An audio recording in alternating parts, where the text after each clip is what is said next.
दोस्तों, आज हम बात करते हैं गणपति बप्पा की महिमा और विसर्जन के महत्व की। साथियों, गणपति बप्पा का स्मरण करते ही भक्त का मन विघ्नों से मुक्त होकर आनंद से भर जाता है। उनकी उपासना से बुद्धि, विवेक, समृद्धि और शांति प्रदान होती है। गणेशोत्सव में जब हम गणपति बप्पा की प्रतिमा घर या पंडाल में लाते हैं तो यह प्रतीत होता है कि श्री गणेश हमारे जीवन, घर और समाज में विराजमान हुए हैं। पूजा अर्चना और भक्ति भाव से उनकी सेवा के बाद उन्हें जल में विसर्जित किया जाता है। साथियों, इसके पीछे गहरे आध्यात्मिक और व्यावहारिक कारण हैं। साथियों, गणपति बप्पा को याद करते हुए चैनल को एक लाइक और सब्सक्राइब जरूर करिए। तो चलिए बात करते हैं गणपति बप्पा की महिमा की। विघ्नहर्ता, गणेश जी को विघ्नहर्ता कहा जाता है, यानी जो भी कठिनाइयां और बाधाएं जीवन में आती हैं वे उन्हें अवश्य दूर कर देते हैं। सर्वप्रथम पूज्य, किसी भी शुभ कार्य, यज्ञ, विवाह, पूजा या यात्रा से पहले गणपति का स्मरण इसलिए किया जाता है ताकि बिना रुकावट कार्य पूरा हो। बुद्धि और विवेक के दाता, उन्हें बुद्धि विनायक कहा जाता है। विद्यार्थी और ज्ञान की तलाश करने वाले गणेश जी की पूजा करते हैं। संपन्नता और सुख शांति के प्रतीक, गणपति जी का बड़ा पेट धैर्य और सहनशीलता का प्रतीक है। उनका छोटा मुख संयम का संदेश देता है। भक्ति का सरल मार्ग, गणेश जी भोले और स्नेही हैं। वे केवल सच्चे भाव से की गई पूजा से प्रसन्न हो जाते हैं।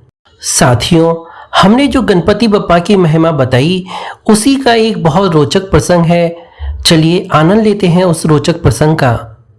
साथियों, एक बार कैलाश पर्वत पर देवताओं के बीच में प्रश्न उठा कि गणेश और कार्तिकेय इन दोनों पुत्रों में कौन श्रेष्ठ है और किसे पहले पूजना चाहिए। यह प्रश्न माता पार्वती और भगवान शिव के सामने आया। उन्होंने निश्चय किया कि दोनों पुत्रों की परीक्षा ली जाए। साथियों, भगवान शिव और माता पार्वती ने कहा, जो पुत्र पहले पूरी पृथ्वी की परिक्रमा करेगा वही सबसे बड़ा और पूज्य माना जाएगा। यह सुनते ही कार्तिकेय जी अपने वाहन मोर पर सवार होकर तुरंत पूरी पृथ्वी की परिक्रमा करने निकल पड़े। वे एक एक पर्वत, एक एक सागर, एक एक नगर की परिक्रमा करते गए। दूसरी ओर श्री गणेश जी ने विचार किया, मेरा वाहन मूषक धीमा है, कार्तिकेय तो तेज गति से पूरा ब्रह्मांड घूम लेंगे, मुझे कोई और उपाय सोचना होगा। उन्होंने माता पार्वती और भगवान शिव के चारों ओर 3 बार परिक्रमा की और हाथ जोड़कर कहा, आप दोनों ही मेरे लिए संपूर्ण जगत हैं। माता पिता की सेवा और परिक्रमा ही सच्चे अर्थों में सारी पृथ्वी की परिक्रमा है। जब कार्तिकेय जी लौटकर आए तो उन्होंने देखा कि गणेश जी पहले से ही विजयी घोषित हो चुके हैं। भगवान शिव और माता पार्वती ने कहा, गणेश ने सबसे गहरी सच्चाई को समझा। माता पिता ही संपूर्ण संसार है, अतः वही अग्र पूज्य होंगे। तब से यह परंपरा चली कि किसी भी पूजा का आरंभ सबसे पहले गणपति जी से किया जाता है। गणेश जी बुद्धि, विवेक और माता पिता की भक्ति के प्रतीक हैं। दोस्तों, अब बात करते हैं गणेश विसर्जन का क्या महत्व है। अनित्य का संदेश, प्रतिमा का विसर्जन हमें यह सिखाता है कि जीवन अस्थायी है, जो आया है उसे एक दिन जाना ही होगा।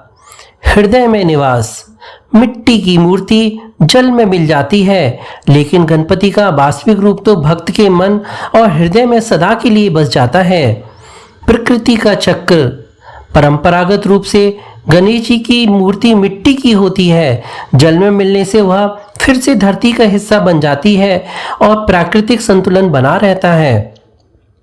पुनः आगमन का वचन, विसर्जन का अर्थ विदाई नहीं बल्कि अगले वर्ष पुनः स्वागत का निमंत्रण है। यही कारण है कि विसर्जन के समय भक्त कहते हैं, गणपति बप्पा मोरया, अगले बरस तू जल्दी आ। सामूहिक उत्सव, विसर्जन यात्रा समाज को एकजुट करती है। सब मिलकर आनंद, नृत्य, भक्ति और उल्लास से भगवान को विदा करते हैं। साथियों, एक सरल कथा के रूप में भगवान गणपति की इस महत्व को हम समझते हैं। एक बार एक बालक ने अपने पिता से पूछा, पिताजी, अगर गणपति बप्पा हमें इतने प्रिय हैं तो हम उन्हें पानी में क्यों बहा देते हैं? पिता ने मुस्कुराकर कहा, बेटा, मिट्टी की प्रतिमा तो केवल उनकी झलक है, असली गणपति तो हमारे मन में रहते हैं। विसर्जन करके हम याद करते हैं कि भगवान का रूप मिट्टी में मिल जाता है, लेकिन उनकी कृपा और आशीर्वाद हमेशा हमारे साथ रहते हैं।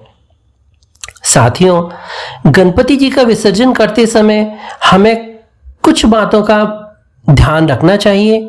सर्वप्रथम, अगर हम गणपति जी का विसर्जन कर रहे हैं तो सबसे पहले उनका दीप प्रज्वलन और संकल्प के साथ भगवान की पूजा और आराधना करें। अभिषेक और अर्पण करना चाहिए। अर्पण के पश्चात गंगा आवाहन मंत्र, तत्पश्चात मुख्य प्रार्थना, और मुख्य प्रार्थना के बाद भगवान का विदाई मंत्र, और विदाई मंत्र के बाद हमें विसर्जन मंत्र से गणपति बप्पा को विदा करना चाहिए। विदा करते समय हमें ध्यान रखना है, अगर घर पे हमने छोटे गणपति को स्थापित किया है तो हम किसी स्वच्छ पात्र, बाल्टी या बर्तन में विसर्जित कर सकते हैं और वह जल पौधों की जड़ में डाल सकते हैं। अगर बड़े गणपति को अगर हमने किया है तो उनका विसर्जन नदी, तालाब या कृत्रिम टैंक में कर सकते हैं। मिट्टी की प्रतिमा का ही हम प्रयोग करें ताकि प्रकृति को हानि न हो। सभी लोग गणपति बप्पा को याद करते हुए जोर से बोलो, गणपति बप्पा मोरया। साथियों, हमारे साथ बने रहने के लिए आप सभी का हार्दिक धन्यवाद। जल्द मिलते हैं एक नए भक्ति प्रसंग के साथ। धन्यवाद साथियों।